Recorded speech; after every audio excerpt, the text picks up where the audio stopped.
The phone is ringing. දුරකථනය නාද වෙනවා. Who could it be? ඒ කවුරු වෙන්න ඇතිද? It could be my father. ඒ මගේ තාත්තා වෙන්න ඇති. මෙහි it could be වලට පසුව වෙන්න ඇතියයි ඔබ සිතන කෙනා යොදන්න උදාහරණ. It could be my mother. ඒ මගේ අම්මා වෙන්න ඇති. It could be my sister. ඒ මගේ සහෝදරිය වෙන්න ඇති. It could be Sumith. ඒ සුමිත් වෙන්න ඇති. ඒ කවුරු වෙන්න ඇතිද කියා ඇසීමට who could it be යොදා ගනු ලැබේ.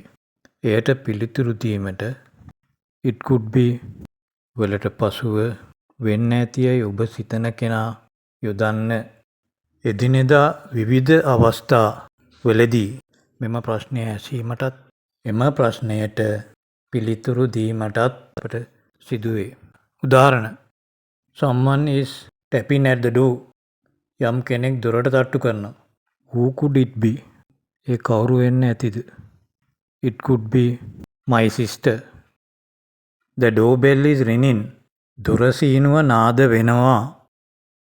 Who could it be? ඒ කවුරු වෙන්න ඇතිද? It could be Sumith. ඒ සුමිත් වෙන්න ඇති.